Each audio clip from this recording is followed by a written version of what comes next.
Iniciamos el viaje por esas páginas donde todo es posible. Entre libros.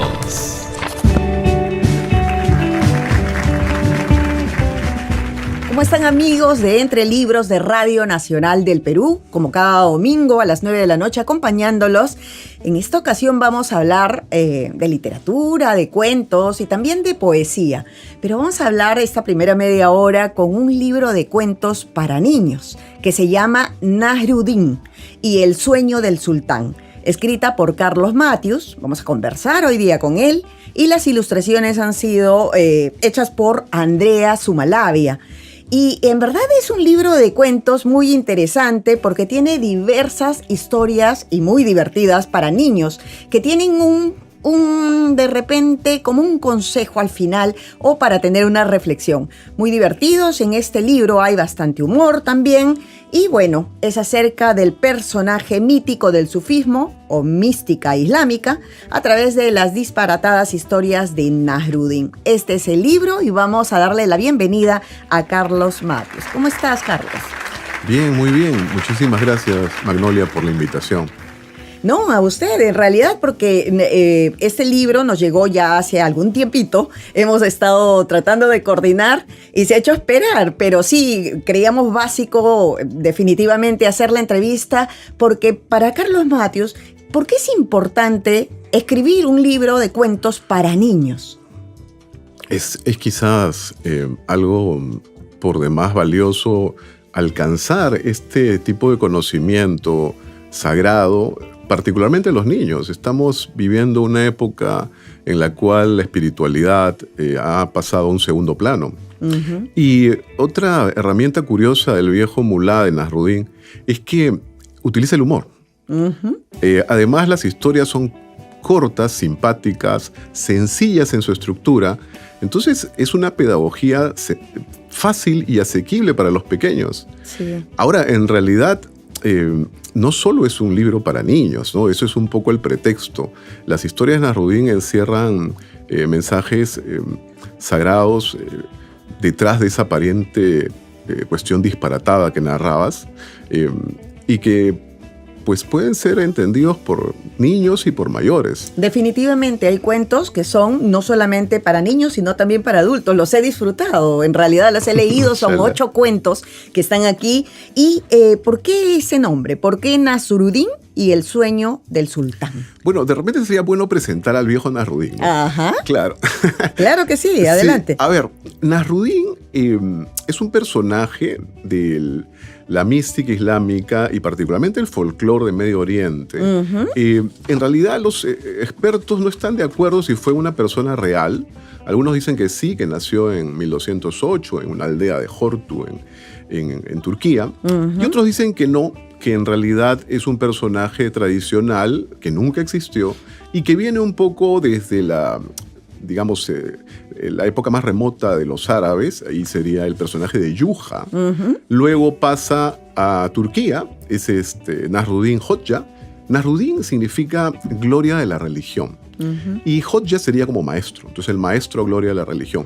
Y luego pasa más bien al mundo persa como el mulá Nasruddin. Uh-huh. Y la palabra mulá alude a un erudito en el Islam, ¿no? Uh-huh. Entonces este es el Nasruddin. Quieran ustedes creer que existió, que fue un sheikh, un alcadí, uh-huh, un juez de su época. Nos está dando toda una clase con los términos de ese mundo. Bueno, es que quizás cuando lo lean no se van a aburrir como las cosas que estoy narrando, porque Nasruddin en realidad es muy divertido. Demasiado. Exactamente.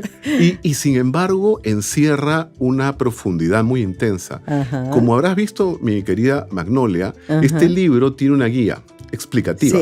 Sí, al final. Exactamente. Ajá. Pero esa guía explicativa alude a 2 niveles. Uh-huh. Este libro puede ser leído por cualquiera y entendido en su enseñanza práctica. Uh-huh. Ese es un nivel. Uh-huh. El segundo nivel ya es el secreto escondido que está en cada historia. Uh-huh. Yo alcanzo algunas guías básicas, algunas pistas, pero tampoco quiero quitarle al lector el viaje y malograrle su propio camino, ¿no? Claro, y es importante también decir que es un mundo lleno de sultanes. ¿Qué son los sultanes, no? Son reyes o monarca islámico, visires, ¿no? Que aquí los he explicado, y también los derviches. Cuéntales a nuestros oyentes de Radio Nacional qué significa visires, derviches, que los van a encontrar aquí. Bueno, efectivamente, ¿no? El sultán es una palabra árabe que en realidad significa poderoso, ¿no? Es un rango, para hacerlo simple, con occidente, sería como una especie de regente, de monarca. El visir sería una especie de asesor o ministro del monarca. Y el derviche, que es quizá lo más interesante, que viene del árabe darwish, ¿no? El derviche es alguien que sigue el camino del tasawuf o sufismo, o la mística del Islam, como tú señalabas. Entonces, efectivamente, en las historias de Nasruddin que están contenidas en este libro, van a encontrar personajes de ese tipo. Ahora, quizás, si bien es muy complejo tratar de definir qué cosa es el sufismo, podríamos explicar un tema que es, creo, relevante. Lo que está tratando de hacer el viejo Mulá Nasruddin con sus historias es explicar cuestiones del sufismo que son, digamos, difíciles de transmutar en palabras. Pero ha sido muy fácil en estos cuentos, y además es la manera de acercar otras culturas con los niños, inclusive para los adultos, en verdad. Quien lo lea, para leerle al sobrino o a los hijos, va a encontrar ahí que los están acercando a otras culturas, ¿no? Yo creo que ese ha sido también un poco el objetivo. A ver, nos contarás, Carlos. Efectivamente. Te cuento algo más. Lo que pasa es que quien habla es profesor de sufismo del Centro de Estudios Orientales de la Universidad Católica. Y también eres árbitro. También soy árbitro internacional.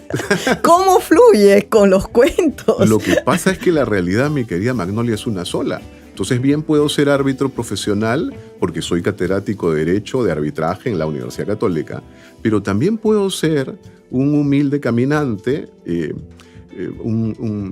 Quien habla es practicante de sufismo, específicamente la Tariqa Naqshbandi.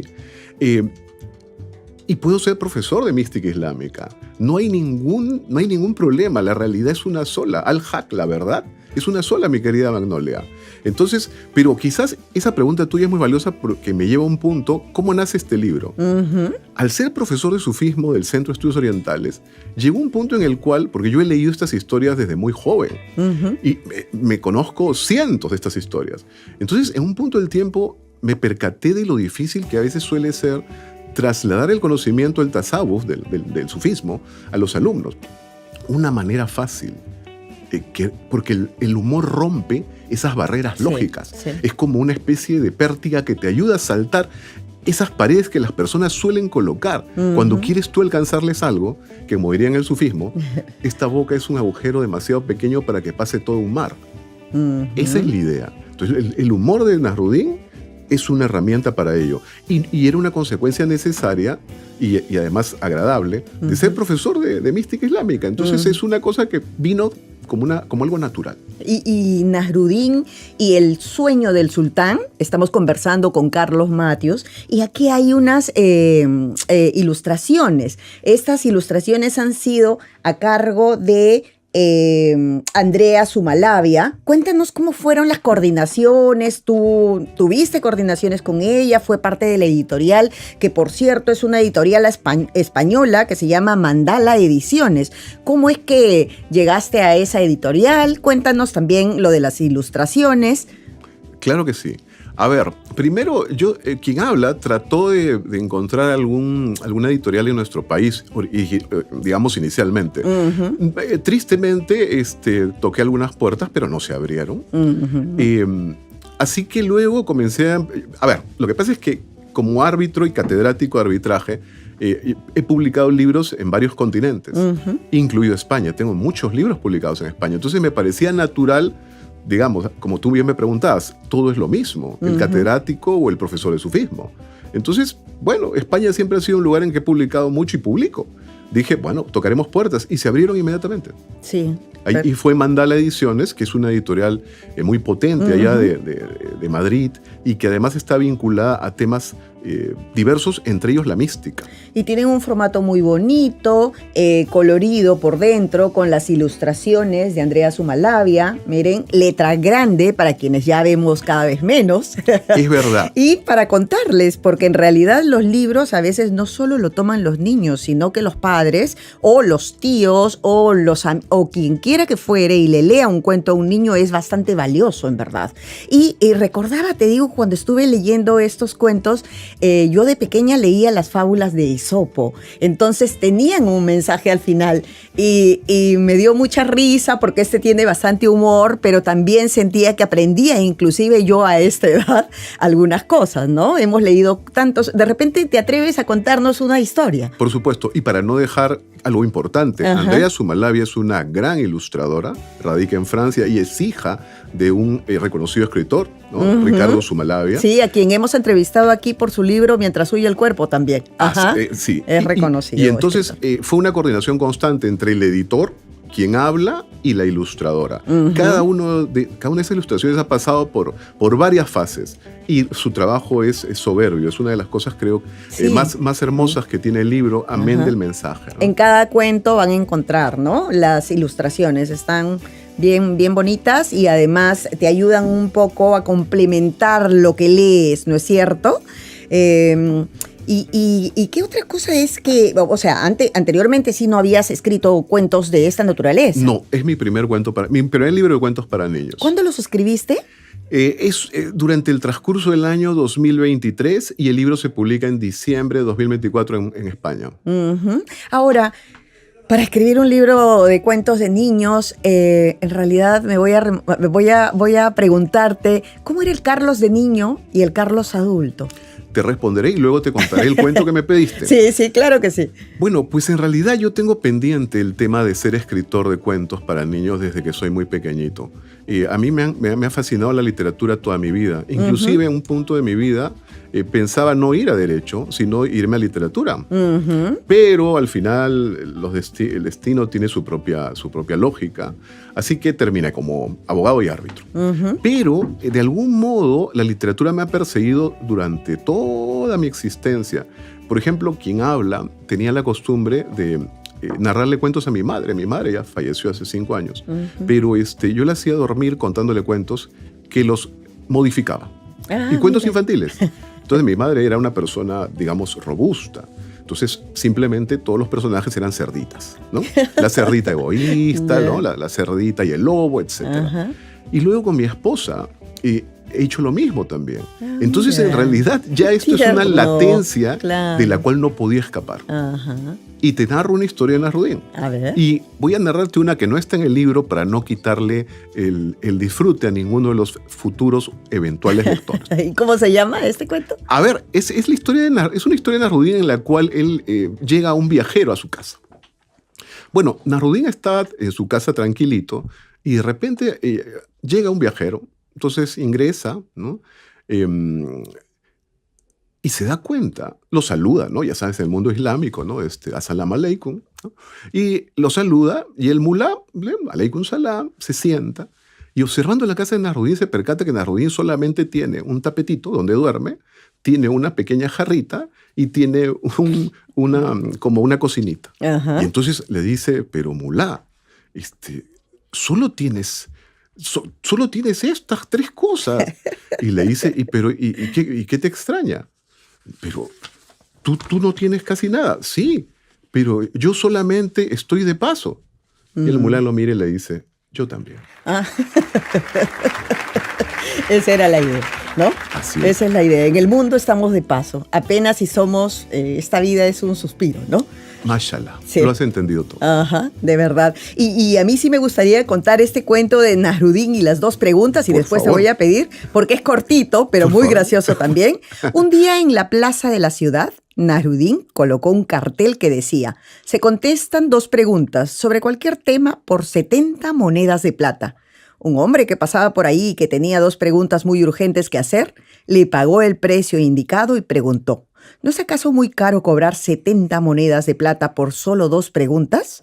Y el mulá respondió: sí lo es. Segunda pregunta. No, y cuentos como ese van a encontrar aquí. Hay 8 cuentos, repito, aquí en Nasruddin y el sueño del sultán. Ya nos va a contar Carlos dónde es que podemos conseguirlos también. Si este libro, como decíamos, ayuda a de repente aproximarse a los niños a otras culturas, ¿qué recomendación tienes para los padres que de repente somos un poquito también responsables de hacerle la lectura para los niños, o los abuelos, o quien quieras? Invítalos, ¿no? A que puedan leer este libro también. Bueno, en realidad animaría a todos los padres, abuelos, familiares y demás interesados en alcanzar un poco de luz a la vida de los pequeñitos, a pillar este libro de Nasruddin y el sueño del sultán. En realidad, más allá de todas las palabras que puedan haber sonado extrañas sobre mística del Islam que he estado mencionando, la esencia del libro es simplemente alcanzar la espiritualidad al pequeño. Además hay mucho humor, hay mucha cultura. Aquí hay la posibilidad de acercarse a otra cultura que es el mundo islámico, el Medio Oriente. Además, son historias sencillas que inclusive, más allá del sufismo que está detrás, pueden enseñar al pequeño y adentrarlo en el mundo mismo de la literatura.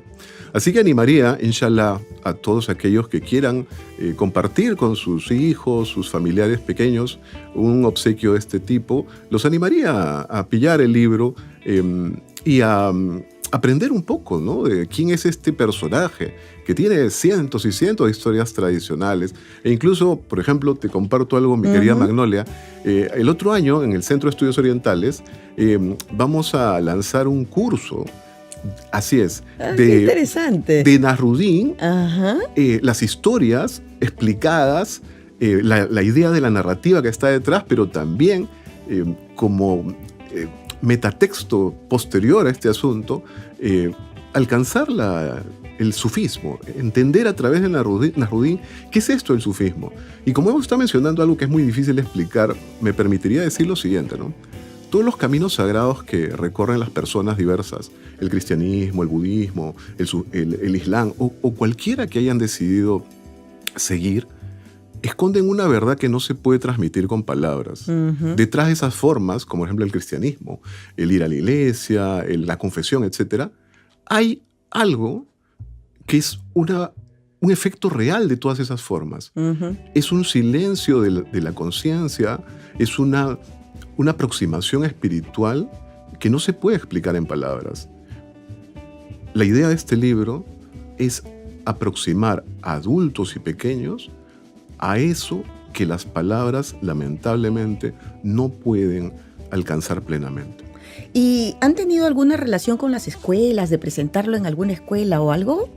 No, aquí en el Perú particularmente no. El libro es uno de los más vendidos de la editorial Mandala en España. Eso sí ha sucedido. Entiendo que acá... Lo que pasa es que este libro, y ahora voy a lo que me decías, cómo se consigue. Este libro lo pueden conseguir a través de la web. Hay multiplicidad de librerías europeas que lo venden y lo ponen en la puerta de la casa. Ya saben, en Busca Libre, ¿no? También lo podemos conseguir. Está en Busca Libre, está en Amazon. En todos los servicios virtuales lo pueden coger y en 8 o un poco más de días tienen el libro en sus domicilios. Y yo te hacía justamente esa pregunta de qué papel cumplirían los padres o las personas que van a leer, los adultos que pueden leer este libro, porque aquí tiene una explicación cada cuento. Tiene esa aproximación que si no hemos terminado de comprender de repente ahí, aquí hay una explicación bastante sencilla de cada cuento, ¿no?, para poder entenderlo a mayor profundidad y para poder quedarse con ese mensaje. Y como repito, también hay una guía de lectura donde dice, por ejemplo, el primer párrafo: Nasruddin es un personaje mítico del sufismo que para algunos habría nacido en la ciudad turca de Ordu en el año 1208. Su nombre significa gloria de la religión y a este se le suele sumar el título de mulá, erudito en la ley islámica, o hodja, maestro. ¿Lo he pronunciado bien? Hodja. ¿Ves? Entonces, yo creo que aquí tienen inclusive la explicación y todo, pero me atrevería a pedirte que nos leas uno de los cuentos, porque ese de que estamos de paso en esta vida no está en este libro. No está. Ahora, si quieres, te narro otro que no está en el libro. Pero ahí va mi otra pregunta, porque así nacen muchas preguntas. ¿Qué ¿Qué viene después de esto? Por ejemplo, el que estamos de paso debería de estar también en algún libro. Eso es absolutamente cierto, Magnolia. Puedes dar.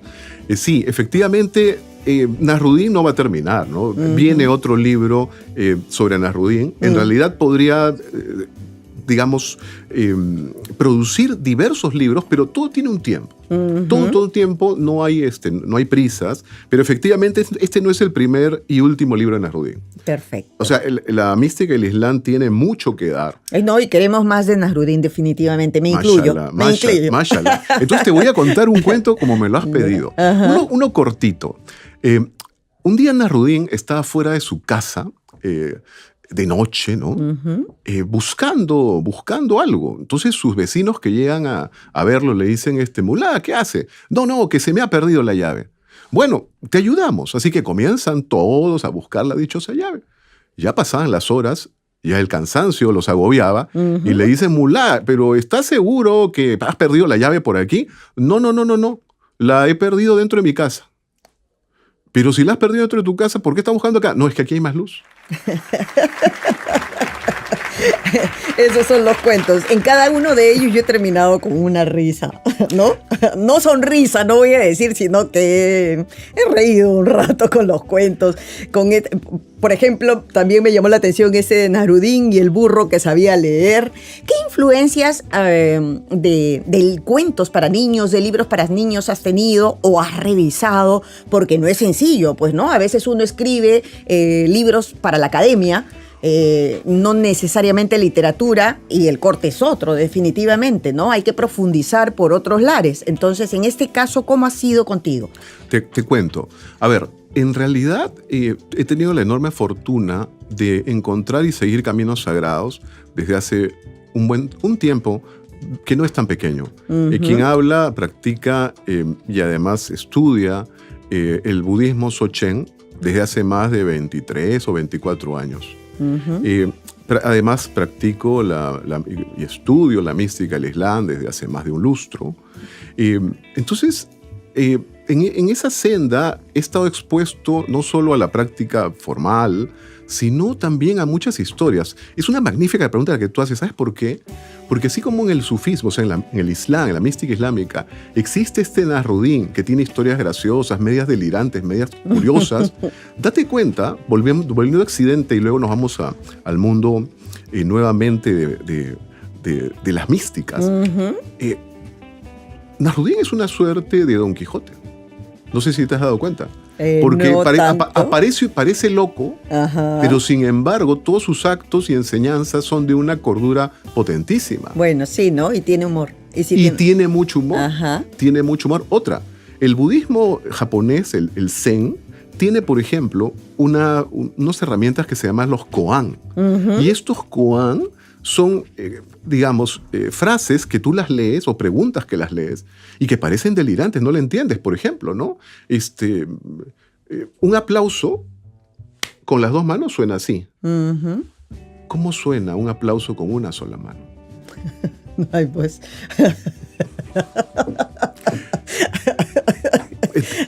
No va a parar. Es más, hay palabras que... Absolutamente. Es más, te cuento algo más, Magnolia. Estoy haciendo el camino, los procedimientos incluso, para crear en la Facultad de Derecho de la Católica un curso de meditación y derecho. Ay, qué interesante. Sí, porque date cuenta que la mente humana, y particularmente los abogados, estamos expuestos, y estudiantes de derecho también, a grandes niveles de tensión. Hay muchos problemas con el tema de la salud mental. Entonces, el sufismo es eso. Si tú me hubieras preguntado, por ejemplo, ¿y cómo se practica el sufismo? No es sino meditación. En el sufismo existe una práctica que se llama en árabe dhikr, que significa recuerdo. El recuerdo de Alá Fatala, de Dios, ¿no? Me voy a inscribir a tus clases definitivamente, ¿ah? Inshallah. Para retornar al curso que tienes sobre la cultura oriental, me decías que iban a... El otro año vamos a... te lo vuelvo a precisar si es que no he sido muy claro. El otro año, inshallah, en el Centro de Estudios Orientales, vamos a ofrecer un curso. O sea, yo años anteriores he ofrecido el curso de sufismo. Ya. Pero digamos que quizá el público todavía no está tan animoso ni preparado ni entiende la idea de qué cosa es la mística del Islam. Entonces, la idea va a ser un curso de Nasruddin con las historias para narrarlas, para explicarlas en su contexto sagrado e incluso para también aprender a narrar como Nasruddin. ¿Para qué edades? ¿O para es todo abierto? Abierto a todo tipo de edades, Perfecto. desde pequeñitos hasta centenarios. Perfecto. Carlos Matius, hemos estado contigo conversando, de verdad nos has dado una clase. Muchas gracias por estar aquí en Radio Nacional y ya saben, vayan por su libro Nasruddin y el sueño del sultán de Carlos Matius, ilustraciones de Andrea Sumalavia. Pueden verlo en la página web. ¿No? Nos acaba de decir que también lo pueden pedir por Busca Libre, por Amazon, a pesar de que ha sido editado en una editorial española, pueden tener ese acceso. Así que nos vamos a la pausa con esto y despidiendo al gran Carlos Matius, que nos ha venido a hacer reír un rato y a darnos una clase maestra. Gracias, Carlos. Shukran. Les esperamos, no se muevan, vamos a movernos un ratito nosotros y venimos en unos minutos con Entre Libros en Radio Nacional del Perú.